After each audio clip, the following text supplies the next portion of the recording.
Исторически чум является одной из наиболее ранних форм созданного человеком жилья. Удивительно, но похожие на него формы жилья можно найти даже на другом континенте, к примеру, вигвамы и типи в Северной Америке. Главное отличие этих жилищ – предназначение и территория распространения. Вигвам и типи были распространены среди народов Северной Америки, чум – по всей Сибири. Идентичная конструкция, мобильность, простота в сборке, схожие материалы покрытия сделали юрту, ярангу, чум, вежу и другие подобные жилища едва ли не братьями-близнецами, разбросанными по всему свету. В России типи часто ошибочно называют вигвамами. Так поступил и Матроскин в мультфильме «Зима в Простоквашино», хотя Шарик нарисовал при этом именно типи. Вигвам – это жилище лесных индейцев, куполообразный шалаш, покрытый циновкой, корой или ветками. Типи похоже на чум куда больше. Оно представляет из себя наклоненный в сторону входа конус, состоящий из 3 или 4 главных шестов, связанных сухожилиями. Укрепляли его другими, более легкими шестами, а покрывали, в отличие от чума, не оленями, а бизоньими шкурами. Нижняя четверть типи с внутренней стороны имеет подкладку из все тех же шкур бизона, которая предотвращает тягу, а узкий вход закрывается занавеской. Наверху находятся 2 открывающихся дымовых клапана, каждый устанавливался в определенное положение наружным шестом. При дожде клапаны можно закрыть. Кстати, как и яранга, ставились типи входом на восток. А как считаете вы, это делалось из религиозных соображений или для удобства?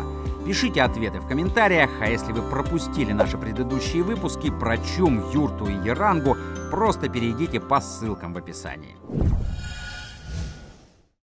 Для установки типи понадобится 12 шестов. Лучше всего для этого подходят высохшие на корню молодые сосны.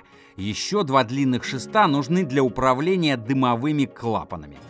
Давным-давно неизвестный индеец повесил раскрашенные бизоньи накидки позади своей кровати. Так появился первый внутренний полог, который шел по всему кругу типи. Это избавило жилище от сквозняков и попадания внутрь влаги. А еще полог обеспечивал вентиляцию, очищая помещение от дыма. Теплый воздух, поднимающийся внутри типи, встречался с холодным снаружи и поднимал его выше. Так получалось поддувало для костра, которое уносило дым вверх. Воздушное пространство между покрышкой и пологом было своеобразным изолятором и обеспечивало необходимое тепло зимой и прохладу летом. А еще он предотвращает падение тени от костра на наружные стенки типи. Одно время его называли «ширмой от духов». Иногда эта ширма даже спасала жизни, защищая от выпущенной снаружи стрелы. Старший мужчина в семье отдыхал и спал на почетном месте в дальнем углу типи, напротив входа. Женщины и дети располагались по бокам. До сих пор считается невежливым проходить перед почтенным местом. А передвигаться в типи надо в направлении входа, но ни в коем случае не поперек задней части. В лесах, где основным строительным материалом была древесная кора, у индейцев получил распространение другой вид жилища – вигвам, что в переводе с индейского означает «дом». Строительство вигвама начиналось с сооружения прочного деревянного каркаса с прямыми стенами и куполообразной крышей. С наружной стороны он обшивался кусками березовой коры, которые соединялись вместе с помощью костяной иглы и тонких кожаных ремешков. Это покрытие точно подгонялось к опорному каркасу, на который в зимнее время изнутри навешивался чехол, сшитый из пушистых звериных шкур. Любопытно, что по такому же принципу до сих пор шьются обычные пальто. Оно также состоит из основной материи и утепленного материала внутри.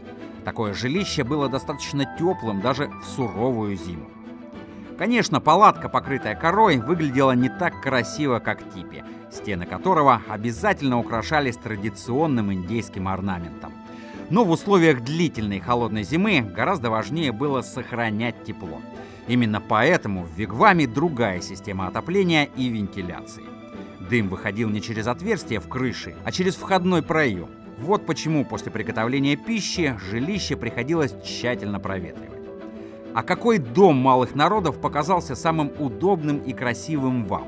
Может быть, вам удалось побывать в одном из них? Пишите о своих впечатлениях в комментариях. Не забывайте рассказать, о каких вещах, людях или явлениях вам было бы интересно узнать из наших будущих выпусков.